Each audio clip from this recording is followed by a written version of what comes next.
السلام علیکم معزز ناظرین سامعین، آج کی ویڈیو میں ذرا غور سے میری بات سننا۔ میں کچھ وضاحتیں آپ کے سامنے رکھنے لگا ہوں، ماننا یا نہ ماننا وہ آپ کی بات ہے، لیکن میں کوشش یہ کرنے لگا ہوں کہ میں اس چیز کو کلیئر کر دوں جو ہر بات پر شرک، ہر بات پر مشرک اور خدا کی ذات میں خدا کے احکام میں شامل ہونے کو کہا جاتا ہے۔ دیکھیے، شرک کیا ہے؟ شرک کے لیے ضروری ہے کہ پہلے آپ خدا کو تسلیم کریں۔ اگر آپ خدا کو تسلیم کریں گے تو کسی اور کو اس کے ساتھ شامل کریں گے تو شرک ہوگا نا۔ ویسے عام یہ تشریح کی جاتی ہے کہ خدا تعالیٰ کی ذات و صفات میں کسی اور کو شامل کرنا شرک ہے۔ اسی سے یہ نتیجہ نکلتا ہے کہ پہلے خدا کو تسلیم کرو اور پھر اس کی ذات و صفات میں کسی کو شامل کرو تو پھر یہ شرک ہوگا۔ اگر آپ خدا ہی کو تسلیم نہیں کرتے، الہی کو نہیں مانتے، تو شرک کیسا؟ شرک کے لیے یہ ایک وضاحت ہو گئی۔ اور دوسری چیز، کیا کائنات میں تصرف یہی اس الہ کی نشانی ہے؟ یعنی جو وہ کائنات میں تصرف کرتا ہے، کائنات کے کام سر انجام دیتا ہے، اس پر اپنا امر نازل کرتا ہے، کیا وہی الہ ہے؟ دیکھیے، غور کیجئے، وہ الہ جس کی کوئی ابتدا نہیں اور کوئی انتہا نہیں، لیکن اس عالم کی ابتدا بھی ہے اور انتہا بھی ہے۔ جب اس خدا کی، اس الہ کی ابتدا نہیں ہے اور اس عالم کی ابتدا ہے، تو وہ وقت جب یہ جہان نہیں تھا تو وہ کیا الہ نہیں تھا؟ وہ الہ تھا، اور جب اس جہان کو بنا دیا تو پھر بھی وہ الہ رہا، اور جب یہ جہان ختم ہو جائے گا تو پھر بھی وہ الہ باقی رہے گا۔ یعنی جہان میں تصرف کوئی الہ ہونے کی نشانی نہیں ہے، معیار نہیں ہے۔ وہ مالک ہے، خالق ہے، وہ ملکیت ہونے پر یا خالق ہونے پر تو الہ نہیں بنا، پہلے ہی وہ الہ تھا۔ اب جب یہ چیز عالم میں تصرف، چاہے وہ زمین میں ہو، آسمانوں میں ہو، کہیں بھی ہو، اس عالم میں جو تصرف ہے وہ الہ کا معیار نہیں ہے، تو اس پر یہ اتنا شور کیوں مچایا جاتا ہے؟ اب دیکھیے، جب وہ الہ اس عالم کے بننے سے پہلے الہ تھا اور اس نے یہ عالم خلق کیا، اس کی اقوات قائم کی، اس کے قوانین بنائے، اس میں اپنے امر کو نافذ کیا، تو یہ اس کے الہ ہونے کی نشانی نہیں ہے۔ اس کے الہ ہونے کی نشانی کیا ہے؟ وہ صرف جو اللہ تعالیٰ نے سورۃ اخلاص میں بیان کر دی ہے۔ اللہ تعالیٰ فرماتا ہے، قل، کہہ دیجئے، قل هو اللہ احد، وہ اللہ ایک ہے، اللہ صمد، وہ بے نیاز ہے،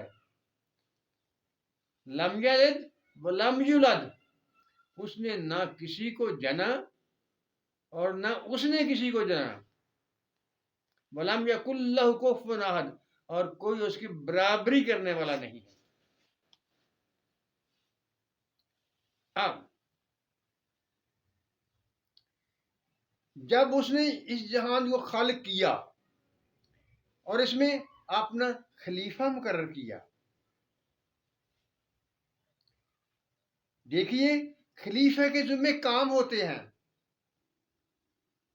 جو اپنے مالک کے کام سر انجام دیتا ہے۔